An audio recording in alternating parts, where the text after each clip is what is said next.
Bienvenue sur notre chaîne Decacode.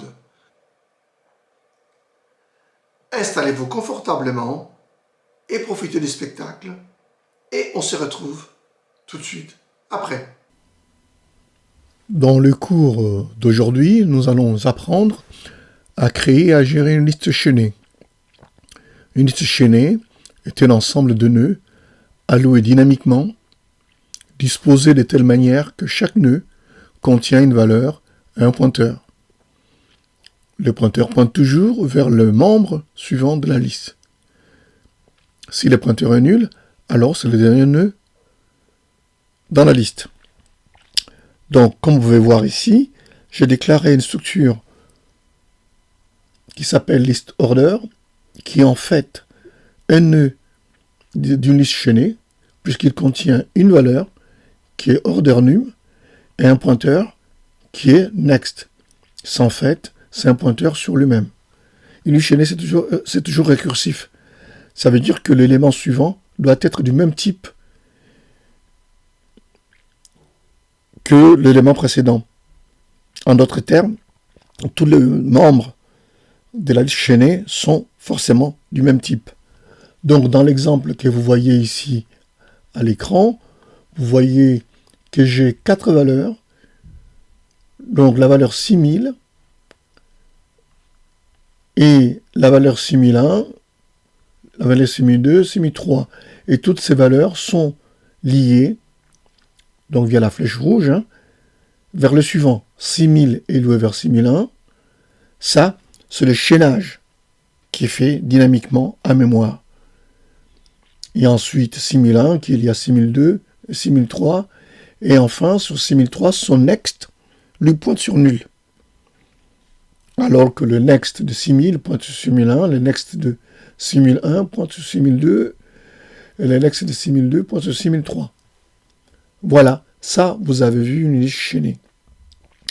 Maintenant, dans la liste chaînée, donc on a des listes chaînées de type pile et des listes chaînées de type fil.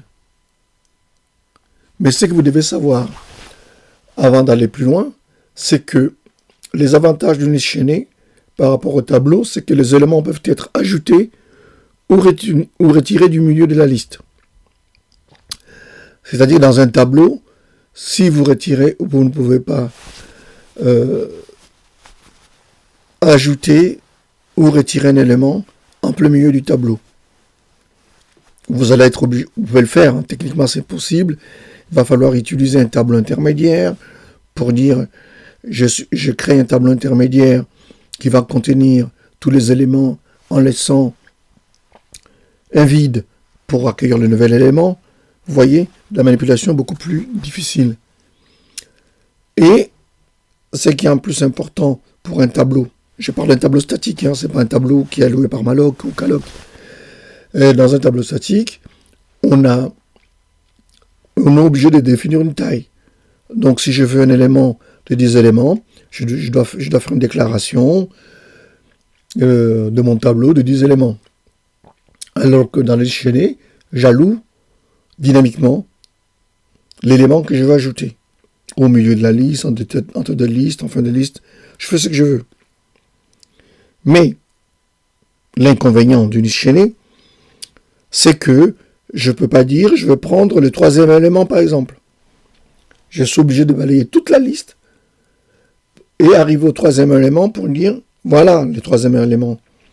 Alors que dans un tableau statique, il suffit que je donne son adresse.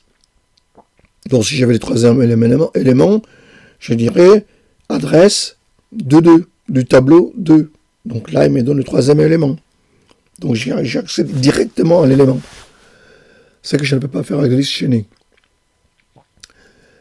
Et ensuite, dans la liste chaînée, comme vous pouvez constater, on a beaucoup d'allocations mémoire. Donc il y a des perditions de mémoire. Et si vous les utilisez mal, il peut y avoir des fuites mémoire dans ce cas-là. Parce qu'on va voir, une fois qu'on a créé une liste chaînée, il faut toujours penser à libérer de la mémoire. Il y a certains programmeurs qui oublient de le faire. Voilà.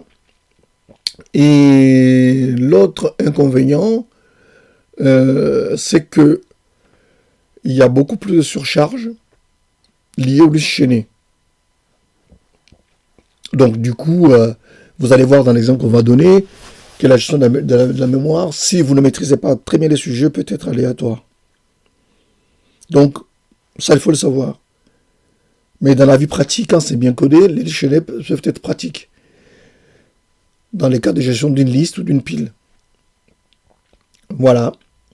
C'est souvent utile, dans notre exemple, pour les affichages en séquentiel. Du premier élément au dernier ou du dernier élément au premier, par exemple. Donc dans ce cas-là, ça va beaucoup plus vite.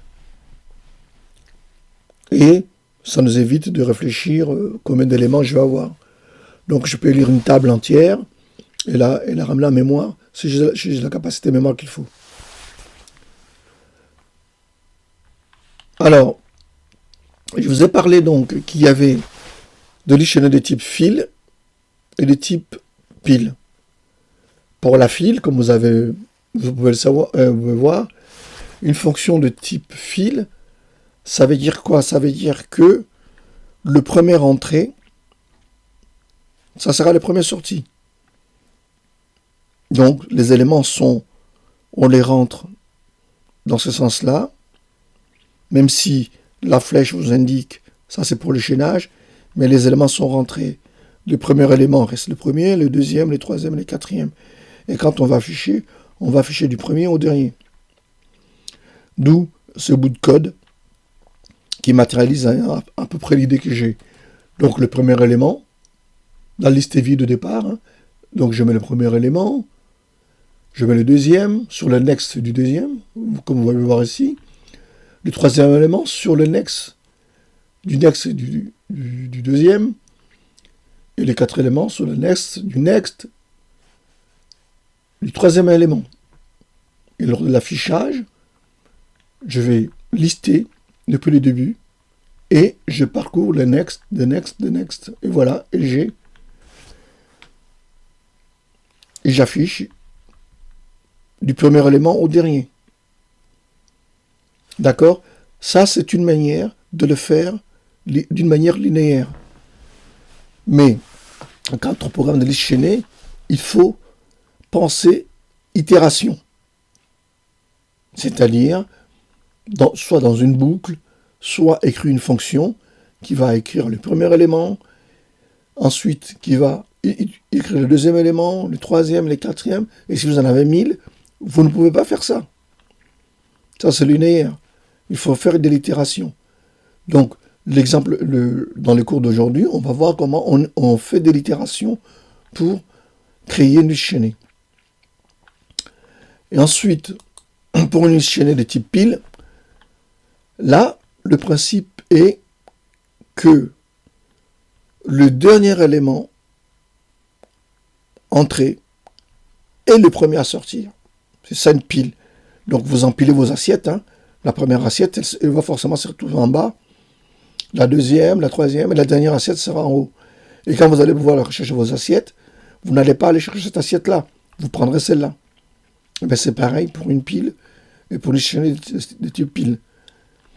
Encore une fois, les bouts de code linéaires et celui-là. Je vais toujours me débrouiller pour que le dernier élément soit en tête de liste. Mais en réalité, vous allez voir dans les codes, c'est fait différemment. C'est un peu plus compliqué que ça. Donc, juste pour matérialiser, voilà, 6000 est en tête, 6002, 6001, 6000.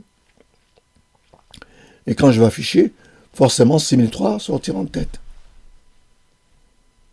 Voilà. Maintenant, passons à la pratique.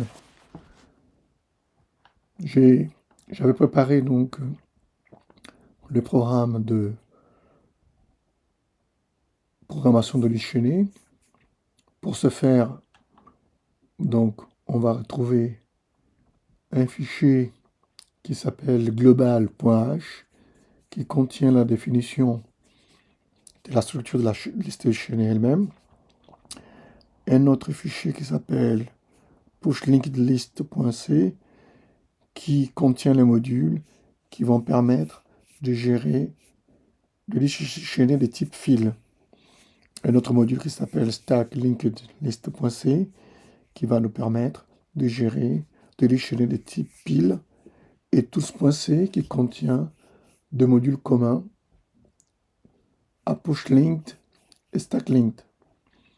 Alors, voyons le contenu de global. Vous allez remarquer que j'utilise plus Visual Studio. Je préfère utiliser VI. C'est plus simple pour ce qu'on va faire. Donc, le module global.h contient la structure order. Cette fois-ci, la structure order qui est ici, c'est la structure qui va contenir la liste de commandes que l'on va injecter dans la liste chaînée. Et on a la structure list order qui est une liste chaînée, qui est une copie de la structure order, sauf que c'est une liste chaînée, puisque, comme je vous avais dit dans la théorie, on a un pointeur dans la structure elle-même. Donc le pointeur qui est récursif sur lui-même. Donc list order contient une structure de type list order qui pointe sur le suivant. Et puis, au lieu d'éviter, au lieu plutôt de saisir toutes les commandes au clavier, j'ai défini un tableau statique qui contient une dizaine de commandes. Donc vous remarquerez que ce tableau est de type order, qui est ici. D'accord? Que nous allons utiliser dans les exemples pour empiler ou enfiler des commandes. Donc nous allons commencer par visualiser le module qui contient les fonctions communes, donc on appelle tools.c. Donc ce module-là, il est très important, donc je vous conseille de l'examiner en détail, vous allez comprendre. Donc ce module comprend la fonction addOrder qui permet d'insérer dans la liste chaînée un enregistrement de type order. Il faudrait vraiment que vous ayez ça à l'esprit, hein. C'est vraiment le but de l'opération. Donc là, on commence le chaînage. On alloue de la mémoire, de la taille des list order que je vous ai montré dans global.h.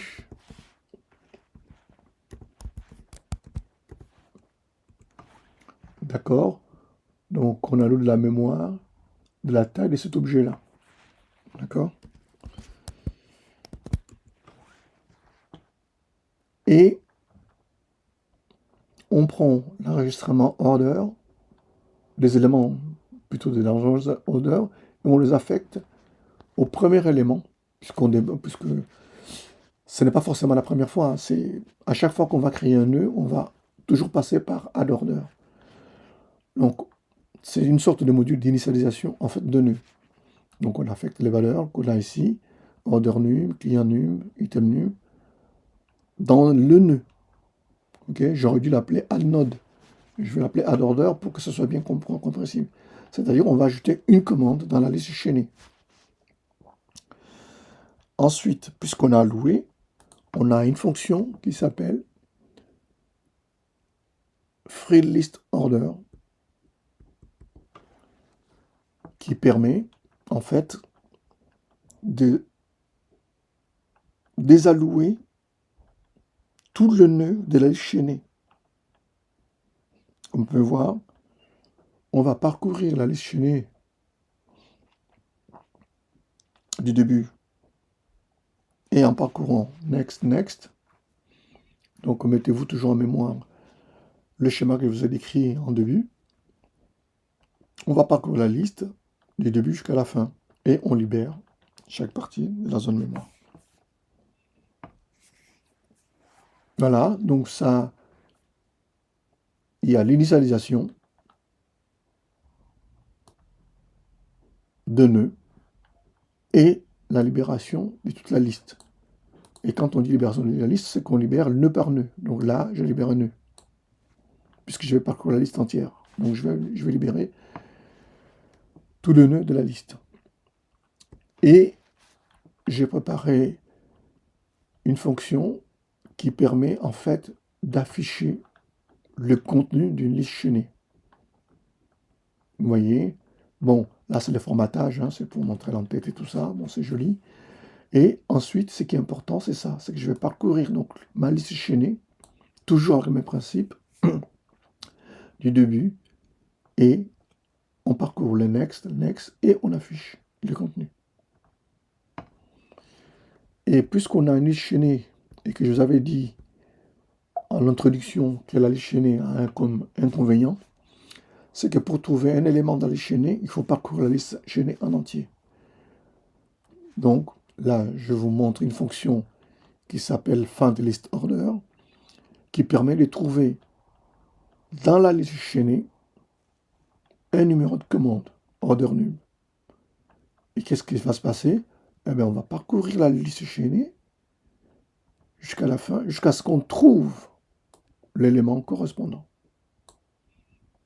Donc, si dans la liste order num égale l'ordre que j'ai passé en paramètre, c'est bon, j'ai trouvé. Et je l'affiche. Sinon, je passe au suivant, au suivant, au suivant. Donc, l'inconvénient de la liste chaînée, c'est qu'effectivement, on est obligé de parcourir, parce que là, on va en avoir plusieurs. Hein. S'il y en avait qu'un, on s'arrêterait, je remis un break, et là, on va en avoir plusieurs. Voilà les fonctions communes aux 3 modules.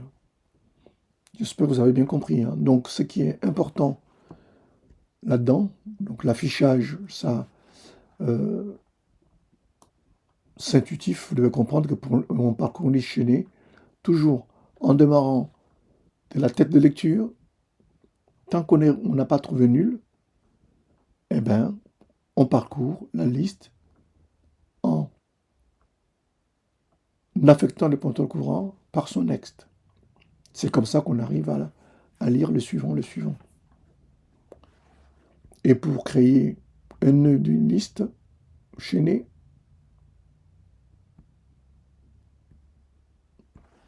c'est simple. On alloue de la mémoire pour ce nœud-là. Et après, on affecte les valeurs, si besoin, dans la structure.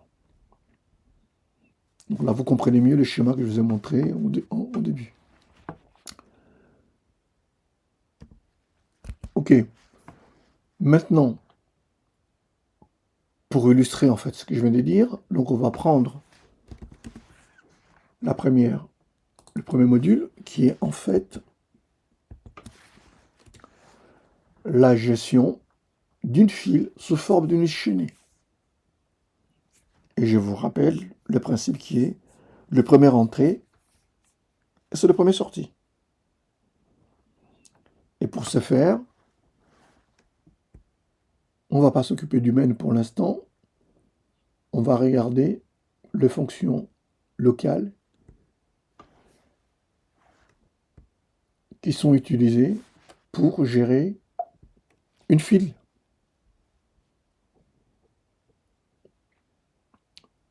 Donc la plus importante, c'est la fonction d'enfilement, si on peut dire.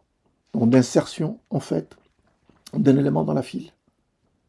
Et comme je vous avais dit, le principe est de mettre le premier arrivé, il a en première position, le deuxième en deuxième position, le troisième en troisième position, etc. jusqu'à la fin. Le dernier élément, c'est nul. Alors que l'empilement, ça sera le premier arrivé sera mis en fin de file. On verra ça tout à l'heure. Donc, vous vous rappelez le module commun addOrder qui est tout simplement qui permet d'initialiser un nœud, qu'il soit de type, qu'il soit dans une file ou dans une pile, il faut toujours l'initialiser. Donc, alloué de la mémoire.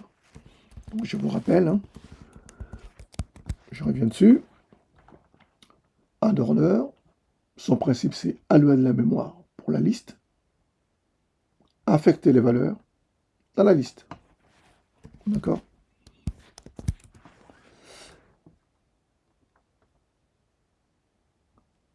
Et donc, c'est ce qu'on fait ici. Et ensuite, l'algorithme que je vous avais expliqué là en disant qu'il faut itérer, puisque je vous avais fait sous forme de ligne à ligne, hein, le début, ensuite l'annexe, et sur l'annexe, du next, du next, du next. Là, c'est tout simple. Si la liste qu'on donne, puisque ça sera au départ, c'est nul, hein, donc la liste ne vaut rien. Si la liste est nulle, eh ben, le nœud qu'on vient de créer, on l'affecte en tête des listes. Et on s'en va. Parce que la liste était vide, on met juste le premier nœud, on s'en va. Sinon, si la liste n'est pas vide, qu'est-ce qu'on fait? On sauvegarde. D'accord? Le nœud qui est dedans. Le nœud courant, celui qu'on a créé. Et on va parcourir la liste jusqu'à trouver son next. C'est-à-dire à partir du nœud que j'ai trouvé, je veux chercher son next. Et jusqu'à ce que son next soit égal à nul, là je sais qu'il y a une place de libre que je peux utiliser. Tant que le next n'est pas nul, je continue, je parcours. C'est parce que j'ai un while. Et quand le next est égal à nul, puisque je vais sortir de la boucle quand tant que le next est égal à nul, là j'affecte au next les new order. Donc ça rejoint ce que je vous avais expliqué plus haut. Et je pourrais faire ça autant de fois que je veux. Et ça se passe ici. Donc push list order, qu'est-ce que lui va faire? Il va lire le tableau tab order, je pense que vous vous rappelez, qui est en fait un tableau statique, celui-là, dans lequel on a mis une liste de commandes. Donc on va parcourir ces tableaux, on va parcourir chaque ligne, et on va l'affecter dans la liste chaînée qu'on a décrit ici. C'est le principe. On prend ça, on met là-dedans, on prend là, on check ça, et on crée une liste. C'est le but de l'opération, au lieu de faire une saisie manuelle. Donc, qu'est-ce que je fais? Donc, j'ai ma liste chaînée qui est ici. Au départ, elle est égale à nul. J'ai mon buffer qui va contenir les commandes, qui est des types order. Vous voyez, ce sont des types différents. Et j'ai calcule le nombre d'éléments dans le tableau. C'est comme ça qu'on calcule le nombre d'éléments qui sont ici. Hein. Dans global.h, ils sont là, je sais qu'ils sont listes, mais comme je ne veux pas les compter, parce que j'aurais bien les droits de rajouter d'autres lignes, hein. Donc pour ne pas faire un exercice de savoir combien il y a d'objets là-dedans, eh bien, je vais les calculer automatiquement. Ok, j'aurais pu faire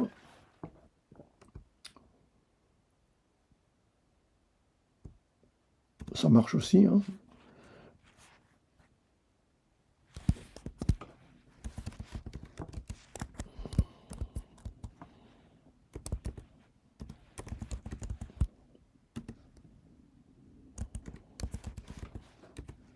Size of tab orders divisé par size of order. Vous vous rappelez, hein? Donc là, une fois pour toutes, dans max tab order, j'aurai ma taille.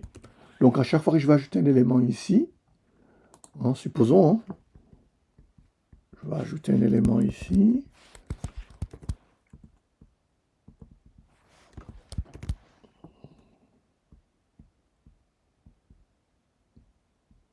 Bon, je vais garder la même chose. Hein. Voilà, 6500. Je n'ai pas récalculé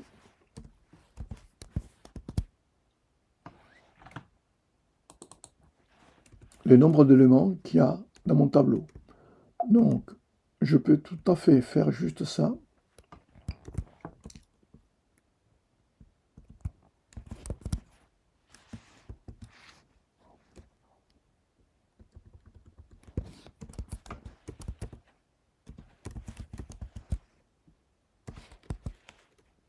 C'est exactement pareil.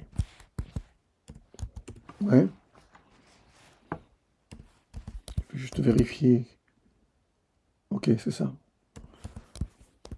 C'est exactement pareil. Ok. Je vais m'assurer que je n'ai pas envie de retaper ça.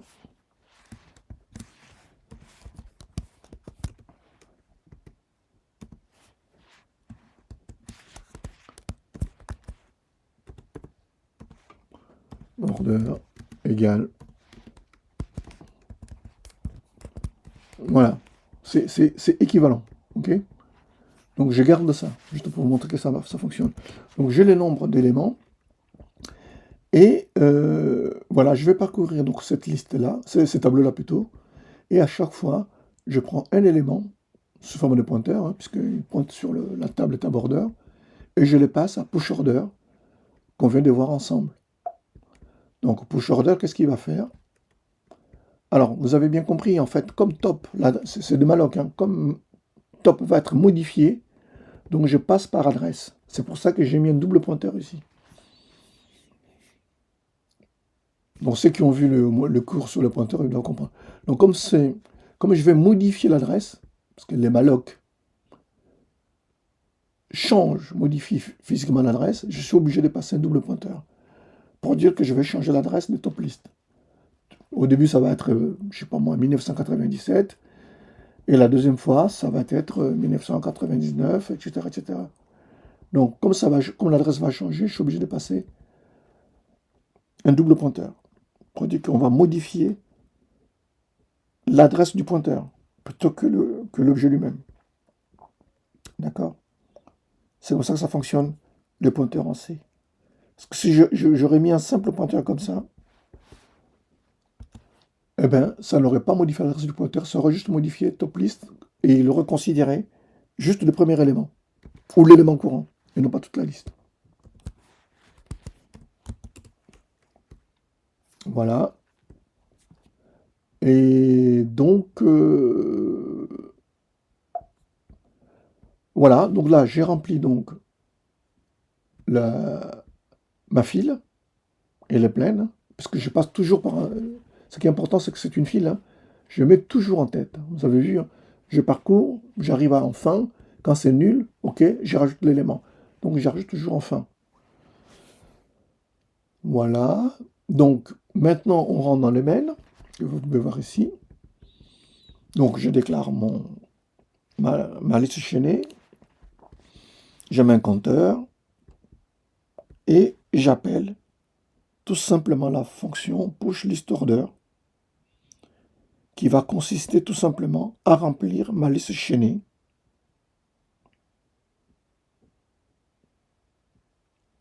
Vous voyez, donc push list order qui va faire ce travail-là. Donc dans le main, je l'appelle. Je l'appelle dans le main ici. Et il va me retourner donc la tête de liste et ma fonction print list order, qui est décrite dans tous.c, va afficher la liste. Donc, je vais rafraîchir la mémoire. De toute façon, les exemples sont... Le code de source sera mis dans le premier commentaire. Donc, comme vous pouvez voir, donc print list order, qu'est-ce qu'il fait? Il va parcourir la liste du début jusqu'à la fin. D'accord? Et il affiche.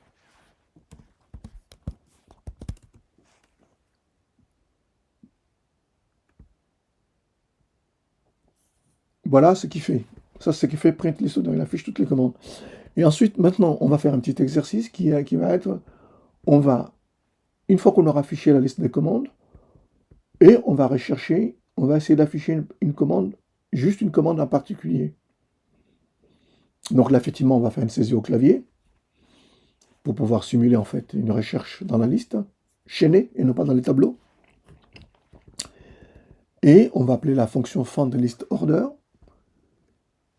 qui est aussi décrite dans Tools. On peut voir, donc qui consiste aussi à parcourir toute la liste à la recherche du ordre num qui est passé en paramètre. Et c'est ce qu'on va faire exactement ici. Donc ici, on va saisir un numéro et on va l'appeler, la fonction ici, avec le numéro de commande qu'on aura saisi. OK? Alors maintenant, passons à la pratique. Donc, vous vous rappelez, hein, donc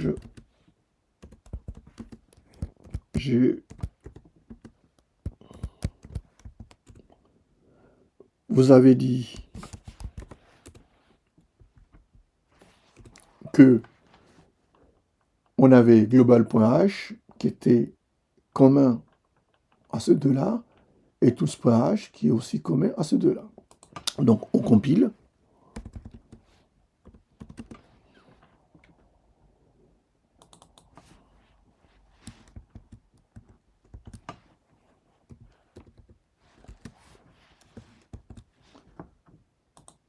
Et j'ai besoin de tools.c pour compléter mon code.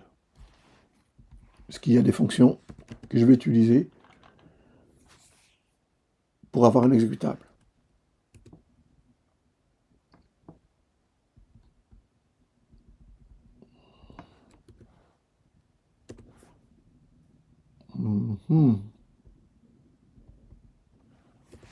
Décidément. Voilà.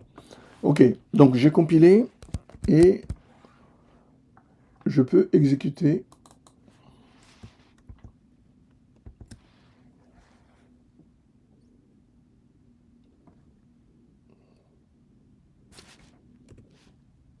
voilà. Donc là, comme je vous avais dit, comme c'est une file, donc vous voyez bien, j'affiche bien le premier élément, donc parce que ce sont les 6000 hein, qui sont dans le tableau, qui sont là, 6001 jusqu'à 6005 que j'ai ajouté devant vous. Maintenant, je vais essayer de trouver une information. Je vais prendre 6001 par exemple, que je recherche. Voilà, il m'affiche tous les 6001 qui sont là. Donc il a parcouru la liste de commandes et il me les a ramenés. Donc je vais dire, je vais prendre le 6003. Allez hop, 6003. Et voilà, tous les 6003 sont là, toutes les commandes. 6003 sont là. Et vous les retrouvez ici. Et je vais prendre 6001. Et voilà, donc tous les 6001, on le retrouve ici. OK? Donc, vous voyez bien que pour les chaîner, c'est vraiment très très facile. Vous avez vu que c'est très rapide. Et voilà, j'espère que vous avez compris au moins comment fonctionne une liste chaînée de type fil. Donc on va sortir de là. Et je vais faire le même exercice avec le liste chaînée de type pile. Donc la stack, qui est la pile, en anglais. Voilà. Donc, toujours, vous avez en mémoire global.h, vous avez en mémoire tools.c, qui contient les fonctions communes. Et là, on va dérouler donc le module de gestion d'une pile sous forme d'une liste chaînée. Le principe d'une file qui est première entrée, dernière sortie. Donc, ça va être à l'envers. Donc, qu'est-ce qu'on fait? Donc là, vous vous rappelez, hein, on déclare les variables, les fonctions externes qui sont dans tools.c. Vous vous rappelez? Celle-là. Donc on les déclare en tant qu'externe pour qu'on puisse les utiliser ici. Donc, ici, la fonction qui est importante que vous devez comprendre, c'est celle-ci. C'est stackorder qui permet d'empiler une commande. Donc, comme je vous avais dit, les principes sont toujours les mêmes. On commence par initialiser la commande. C'est-à-dire, on commence par lui affecter, allouer de la mémoire, allouer de la mémoire et affecter les valeurs. OK? Et positionner son next à nul pour pouvoir dire qu'il est libre. Donc, c'est ce qu'on fait ici, plutôt là. Voilà. Donc, on appelle la fonction addOrder qui initialise, qui affecte les valeurs. Et ensuite, qu'est-ce qu'on dit? Ben, on dit de cette valeur-là qui est là, non plutôt ce nœud qui est là, on dit son next, eh ben, il va être en début de liste, le top list. Donc, il va prendre la tête de liste directement. Voilà, c'est ce nœud-là qui devient la tête de liste.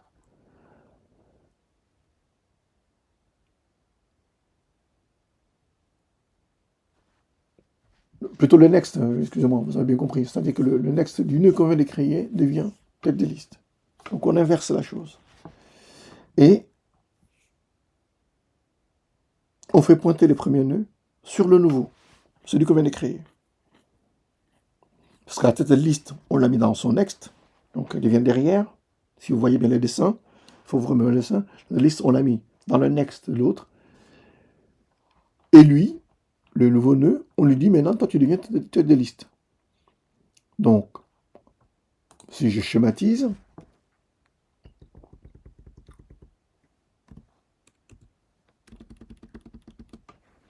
donc le nouveau, il devient là, celui qu'on vient de faire, et l'ancien, il vient là. Ce qui fait que c'est comme ça qu'on empile.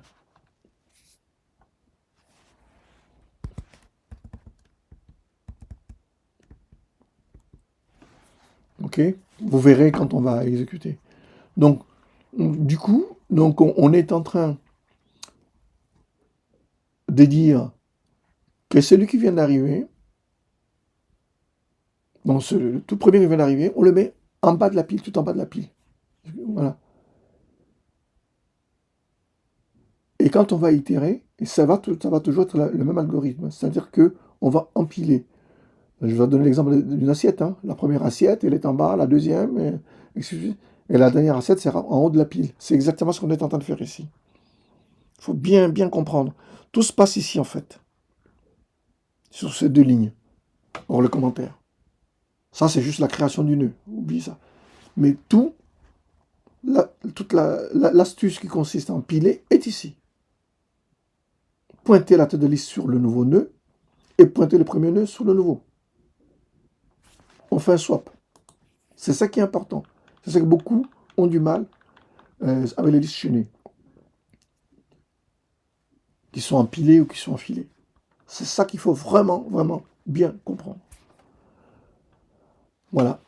Et donc, une fois qu'on a fait ça, donc, on a la fonction statlistOrder qui permet tout simplement, comme je vous l'avais dit, hein, d'afficher, d'insérer cette fois-ci, hein, d'empiler cette fois-ci, dans la liste chaînée, tous les éléments du tableau qui est défini dans global.h.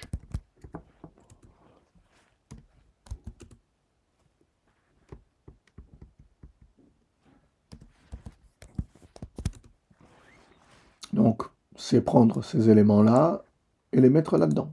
C'est faire les éléments qui sont ici, les mettre là-dedans, mais tout en créant une liste chaînée. Voilà, c'est ça le but de l'opération. Et là, dans l'exemple précédent, vous vous rappelez, hein, donc on a enfilé, et là on va empiler. Donc d'où on fait les stack order, donc la fonction que je viens de vous décrire ici, hein, qui fait ces deux opérations, hein, 3 plus la création bien sûr, mais qui consiste à faire ça. D'accord? Et on va itérer, on fait de l'itération, On prend le premier élément du tab order, on le met, le deuxième, le troisième. Voilà. Et vous allez voir que le premier élément, ça va se retrouver en bas de la pile. Et les derniers éléments, donc, celui-là, le 6005, va se retrouver en haut de la pile. Alors, dans l'exemple que j'avais montré tout à l'heure, c'était l'inverse. Et c'était dans l'ordre d'arrivée, première sortie. OK? Donc, on va faire la même chose, on va compiler.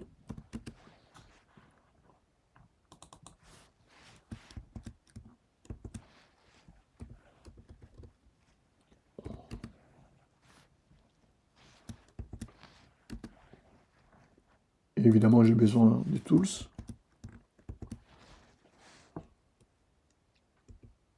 Voilà, c'est compilé.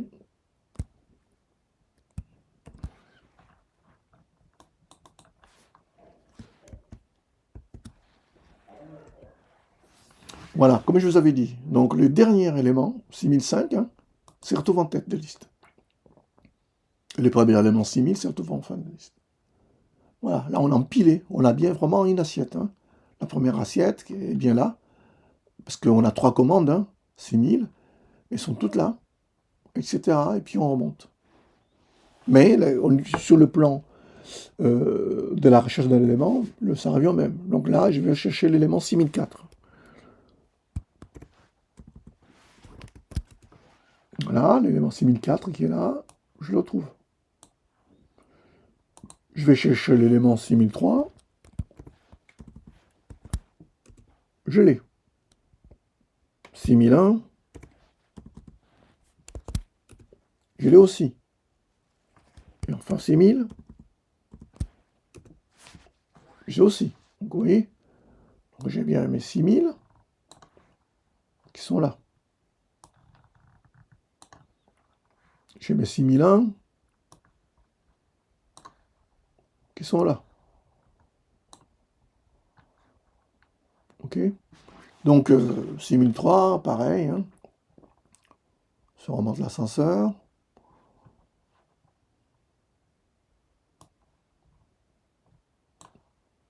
On a 6003 qui sont affichés. D'accord. Donc, vous voyez, pour le déchaîner, c'est pas très compliqué. Il faut vraiment bien comprendre le principe. Alors, pour conclure, en fait, ce cours, en fonction de ce que vous voulez faire, vous pouvez soit utiliser la file ou la pile. Mais dans les deux cas, vous créez une liste chaînée. Donc, il n'y a pas. Vous pouvez utiliser soit la méthode d'enfilement,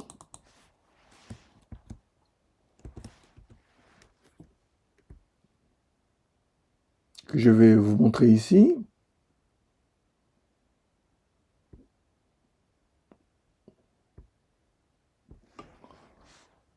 Voilà, qui est là.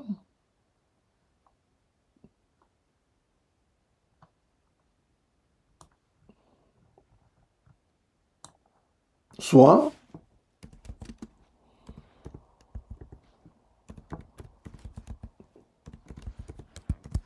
vous pouvez utiliser la méthode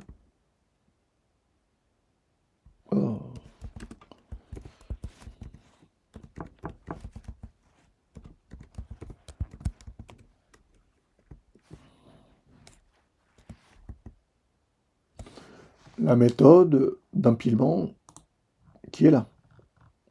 C'est à vous de voir la méthode qui vous intéresse. Mais ce qu'il faut savoir quand vous faites ça, c'est les résultats escomptés, sachant le principe qui est toujours première entrée, dernière sortie dans les cas de la pile, et dans les cas de la file, première entrée, première sortie. Voilà. Voilà, c'est fini pour aujourd'hui. J'espère que cette vidéo vous a plu et je vous donne rendez-vous pour la prochaine leçon. Au revoir et à bientôt. Un pouce bleu égale un merci beaucoup qu'il ne mange pas de pain. Abonnez-vous à cette chaîne. Sonnez la cloche afin de ne manquer aucune de nos vidéos. Likez ou aimez cette vidéo. Enfin, laissez un commentaire ou une remarque.